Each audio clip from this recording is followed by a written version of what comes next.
Oh, Malthak, you really are the most dreamiest, most powerful sorcerer in all of the realms. Why, yes, all of this is true. It really would be a shame if you died a horrible death in an old-school dungeon in Season 2. Yes, that... Oh, hey! Welcome to the program. Looks like we're starting early this week, huh? Okay. Behind the DM screen, behind the DM screen, never mind what you've seen. Behind the DM screen, is he fudging his rolls? Is he hiding some trolls? Behind the DM screen. Welcome to Epic Solo for our Behind the DM Screen series. And now, your host, Mr. Solo.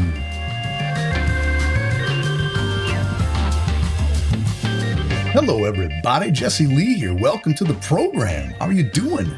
Having a good week? I'm having a great week. I found out what Goblin Mode meant this week. You know what Goblin Mode is? Shows you what kind of an out-of-touch nerd that I am. My wife had to explain to me what Goblin Mode is. She's not a nerd, and I was kind of offended because I'm like, goblins are my thing. Like, I should know what this means, but no, I had no idea. So she explained it, and I was like, yep, that's me. That's my default setting. And it has nothing to do with abilities or game mechanics. I finally got around to seeing Secrets of Blackmoor. Have you seen this documentary? It was amazing. It was life-changing. And so the documentary chronicles the origins of Dungeons & Dragons from the perspective of the Twin Cities wargaming scene, with a focus on one of the game's co-creators, Dave Arneson, who's from my hometown of St. Paul, Minnesota. Doesn't matter if you're from the Twin Cities or not. If you love D&D, it's an absolutely amazing film that covers the origin of role-playing games. And I know a lot of credit goes to Gary Gygax, and rightfully so, but sometimes I wonder why Dave Arneson's such a footnote. And so I want to give Dave some love. I know those basements well. I've spent many years in them with some of the amazing people.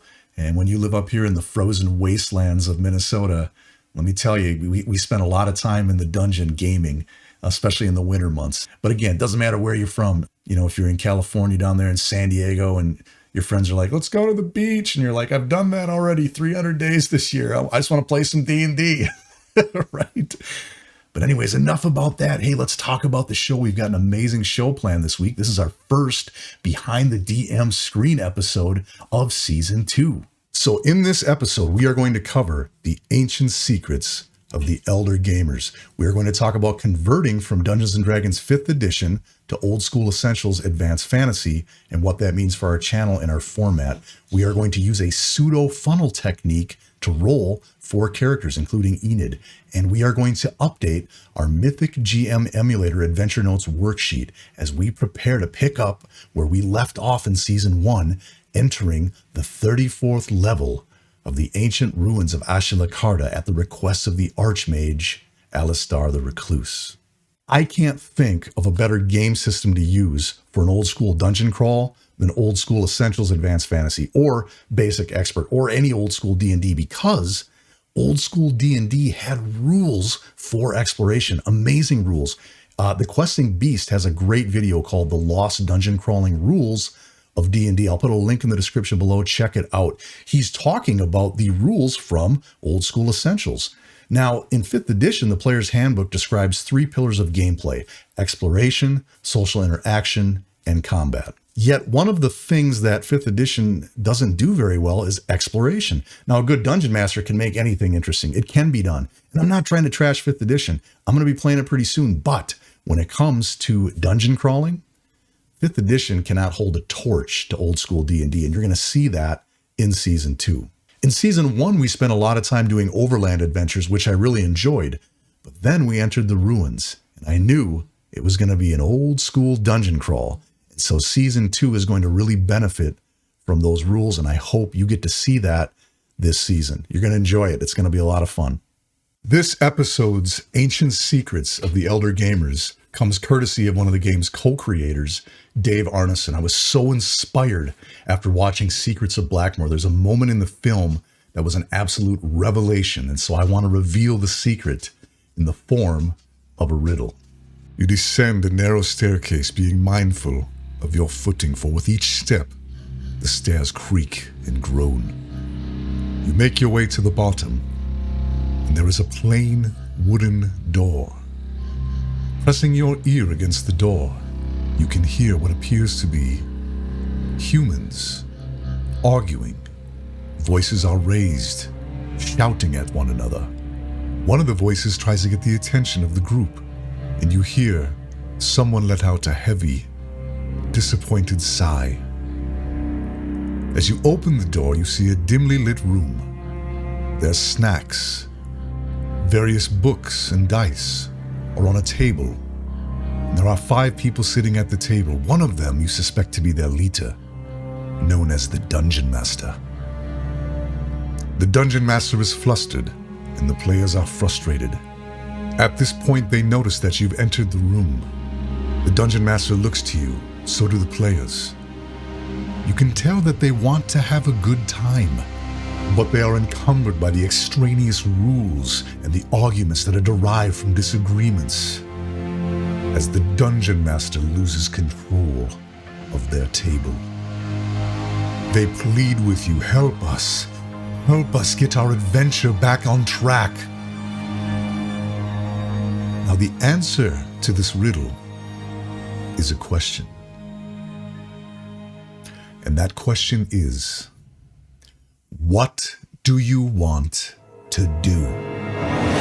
Boom. That one question can help get so many games, so many tables that are struggling right now back on track. What do you want to do? Now be honest with yourself. Ask yourself this question. When was the last time your Dungeon Master asked you, what do you want to do? And if you're a DM and you're watching this, when was the last time you asked your players, what do you want to do? So much of modern D&D is turned into a game in which there's a combat or a conflict, and then you're teleported to the next combat or conflict, and then you're teleported to the next combat or conflict, as if on a train. That's why they call it a railroad. Now, me personally, I prefer sandbox games. I prefer games where the players have a lot of agency. Now, if you enjoy combat, that's great. If that's your kind of game, I'd say there's a lot of other game systems that actually handle combat better.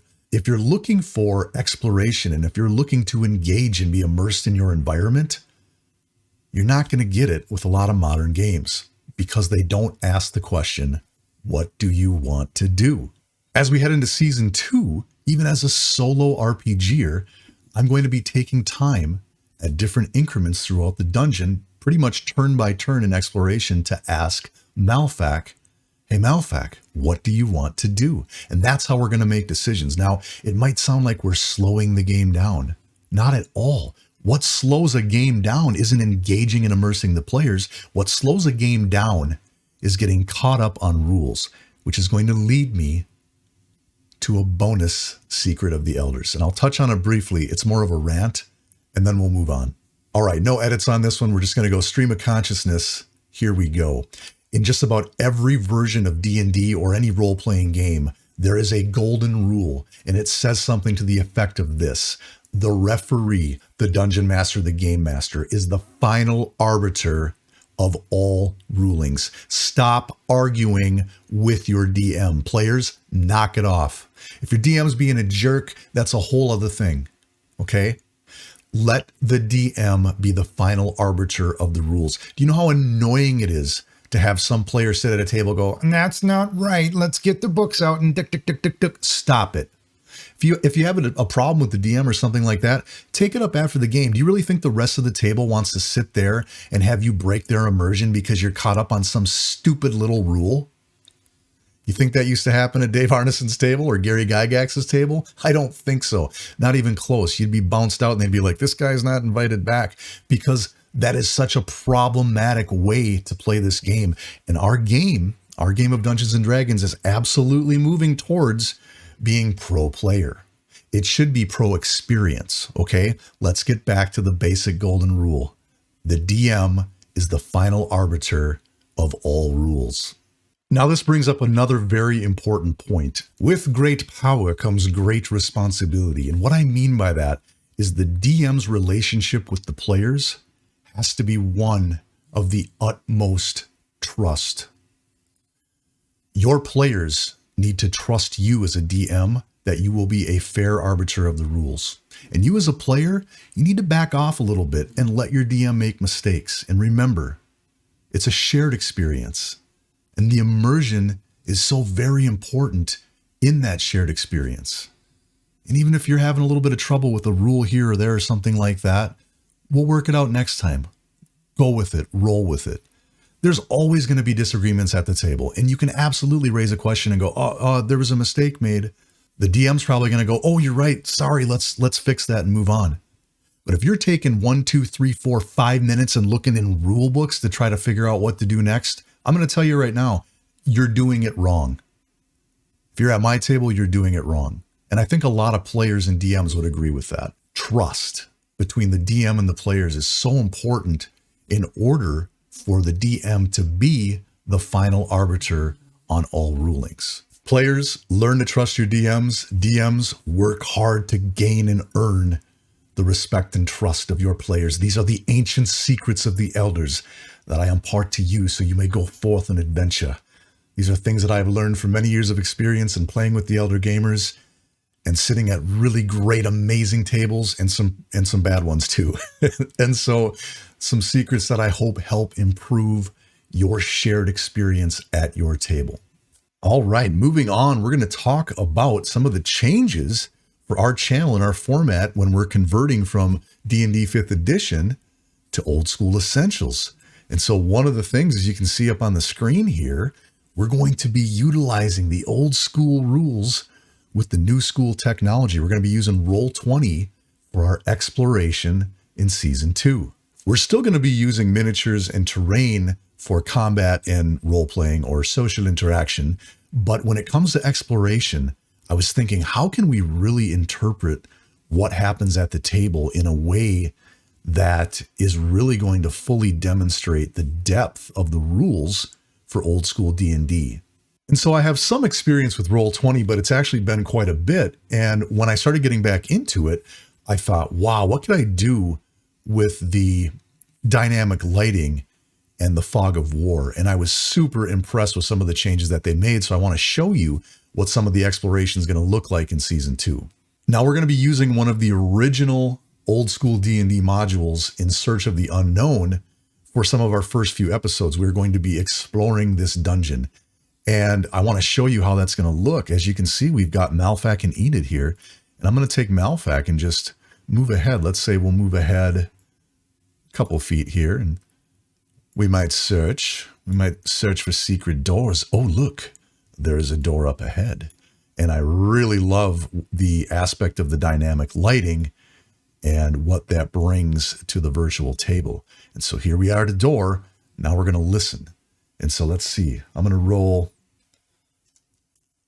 a 1d6 and I don't hear anything at the door. The door is not locked. I'm going to open the door. Ooh, take a look at that. And so now we can move inside and we can look around. I can search for secret doors. I can search for traps, all sorts of awesome stuff. And so as we progress through the dungeon, I'm going to have it laid out in such a way that it's really going to feel like we're exploring turn by turn. And that's really what I wanted. So I think this enhancement is going to be great for our format. And I'm so looking forward to bringing that to the virtual and real table in Season 2. So we'll be using Roll20 for exploration. Now, if there's a combat, we're going to switch to the table and you're going to see the miniatures and the terrain, and it's going to be awesome. I can't wait. Besides using Roll20 in a virtual tabletop for exploration, we're also going to use it for overland exploration and doing some hex crawls. That's the most significant change. It's otherwise going to be a very similar format. We're going to have our character portrait in the upper left.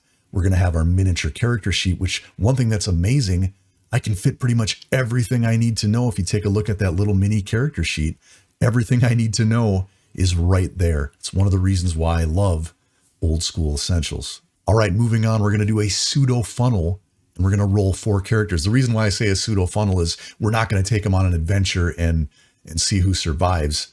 We're just going to roll 4 characters and it's going to be a means by which I can determine perhaps some better rolls for Enid in trying to roll for a thief. We're going to use these other characters as part of Alistar's golems that he loves to create, and they're going to go with us on our adventure. So let's roll some characters in our pseudo funnel. How this is going to work is I have 4 sets of color-coded 3d6 dice. We're going to roll 3d6 right down the line, and we're going to see what kind of characters we can come up with. Now, some of you may be aware, the red column, watch the red column, because my red Chessex are becoming legendary when it comes to rolling for characters. Now, let's see if they can perform and if we can get the best character with the red dice. We'll see if they can live up to their name. First up is Strength. Ooh, some nice scores there. The blue did very well. Up next is Intelligence. Another 17. Looking good. And Wisdom. I just like rolling dice. Here we go. Wisdom. Ooh. We've got a cock dice here. We're going to have to re-roll. All right. It's so much fun. Next up is Dexterity.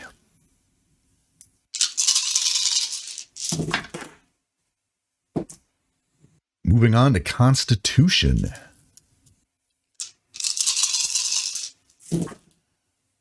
And everybody's favorite old school dump stat, Charisma.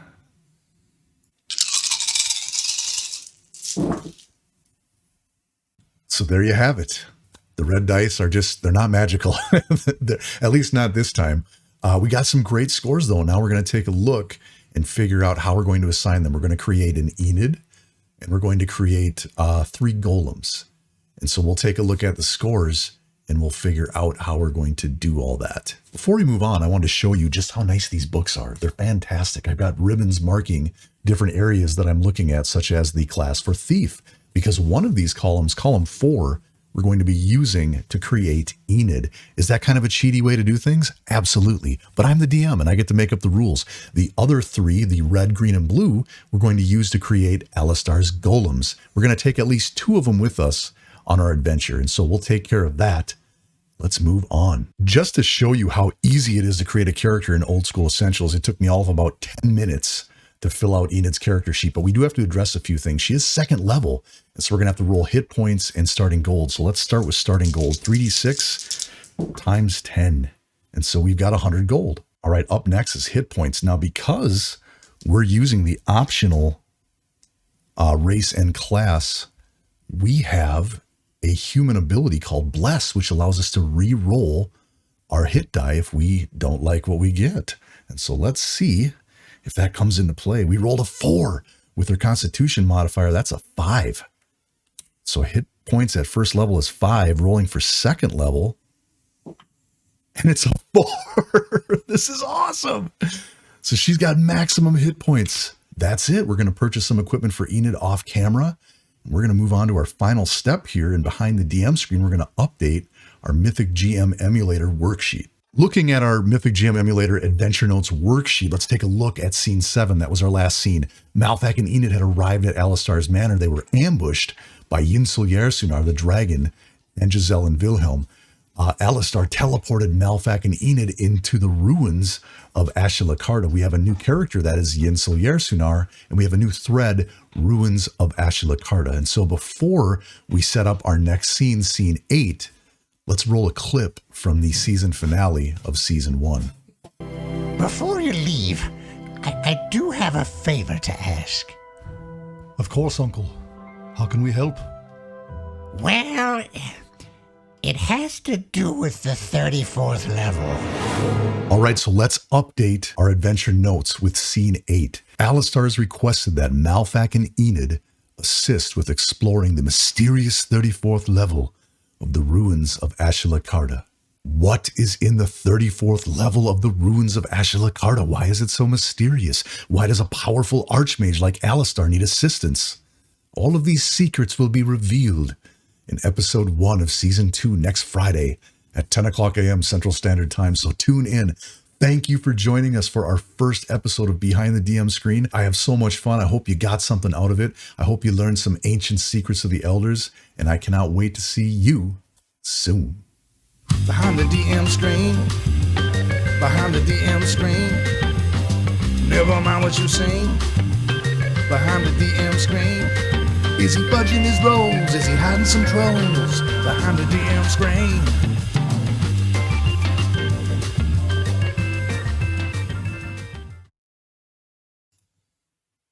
Behind the DM screen. Behind the DM screen. Never mind what you've seen. Behind the DM screen. Is he fudging his rolls? Is he hiding some trolls? Behind the DM screen.